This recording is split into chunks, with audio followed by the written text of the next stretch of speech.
Hey, I'm here with Steve Frangos. He's the chair of the CEC, and we're here in Saanich, Central Saanich, British Columbia for the 2018 Canadian Lead and Speed Nationals.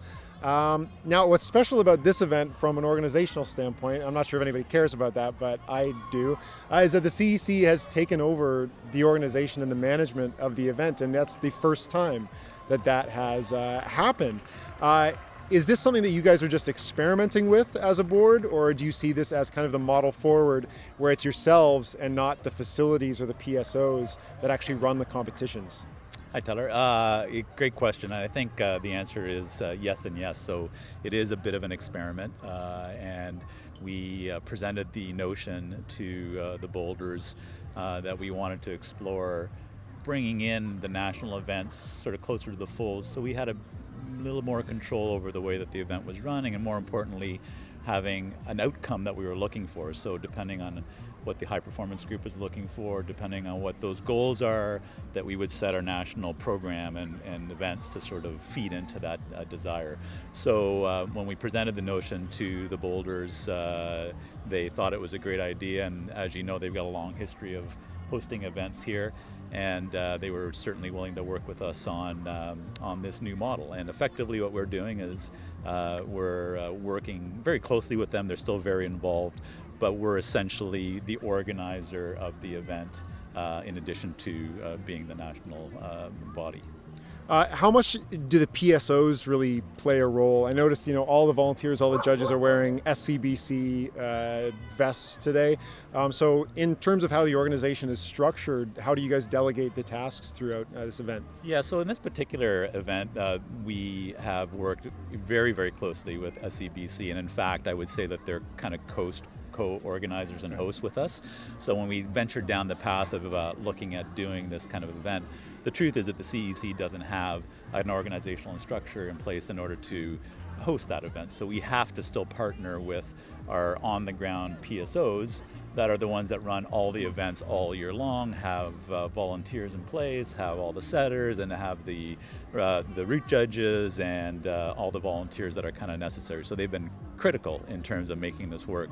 So really the infrastructure that you're seeing here is very much an SCBC infrastructure behind it.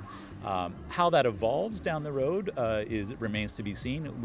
If in fact we go down the path of having an event like this on a regular basis and we manage it, we anticipate that the CEC would create its own structure to be able to host these things, and we have a competition committee that's been formed this year that its major thrust is to build that structure and training and processes in place so that we can have these events be consistent across the country irrespective of where they're held. Cool. Now, this has been a fairly recent decision. So Yes. only about a month ago did the organization switch over to you guys at the CEC. I know I've heard from all of you guys. It sounds like it's been a busy week leading up to this. How has the process gone in the last few days for you guys? What has been on your mind? What have you been working through? Well, I think that what I can tell you is, like anyone that's been involved in running these kinds of events, and I've run a national event in Canmore a few years ago, and it's a huge amount of effort that goes into these things. And I think the biggest thing that I continue to take away is that there are lots of elements that are consistent across all the events, but it feels like you somewhat reinvent the wheel a little bit every time because you have to make it work in the venue that you're working in and all those kinds of things. So one of the things we certainly hope to do with this process moving forward is to try and standardize things a little bit more, so the reinventing of the wheel piece becomes a little less meaningful in terms of the day-to-day work. But we've had, like always, there are dozens of unsung heroes at these events that are always behind the scenes doing an incredible amount of work to make them happen. So it's not really the CEC or the SCBC itself, it's the individuals that are really all volunteers doing the stuff that make it work for the athletes. It's really fantastic. You talked about, you don't always get new challenges that you never expect, even though you've done this, a few times before. This year we saw like record numbers of registrations, and most notably for me is in speed. I'm from Ontario, where we don't really have, a speed circuit, so a lot of our athletes, this is their first speed event of the year, and so you have a ton of climbers coming into this, and I know that you guys have been having to change the schedule to accommodate the numbers coming in, and that has led to now not having a speed practice run for the Bs and the As and the juniors and opens. And a lot of the athletes, that's a big change for them, and it's very atypical. Yeah. Looking at the next event, do you feel like there could be changes in just how you schedule something like this to make sure that even with bigger and bigger numbers every year, we can still handle putting in a practice? Or is it something we might have to look at changing quotas or making more strict registration qualifications for climbers? Well, those are all, again, good points and good questions. And I think what I would tell you is that we have to explore all of these possibilities. And people may not know, but we have this year put forward a structure where we've created a high performance committee, and we've hired a high performance director and a national team head coach. And those folks, in conjunction with the comp committee that we just talked about, will be putting some strategies together in terms of what the national series should look like. And as you know, on the bouldering side of things, we have two distinct events. We have a youth event and an open event.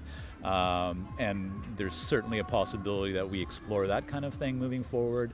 But there's a number of different models that we would, I think, look to. But ultimately, and the other thing, by the way, is that we haven't even talked about having a combined event at something like this. Imagine if you had a whole other day where a certain number of athletes are doing all three of the events at the same time. So it's all of a sudden becoming logistically a really significant thing in terms of covering all of the events. And to your point, the sheer popularity of the sport is growing so much so that we have 274, I think, athletes registered today. We had budgeted, I think, 200 or 225. So, last year, I think in Montreal, we had 250. So it's growing quite quickly. So we have to certainly think about how we can accommodate these things and do so in a manner where we're not affecting the performance of the athletes, because clearly not having a training run and speed is not optimal. Yeah, well, thank you very much for taking a little bit of time to chat. If you're watching, follow Plastic Weekly wherever you find us, on YouTube, Facebook, Instagram, wherever, and wish everybody luck this weekend, but we'll see you in the next one. See you guys.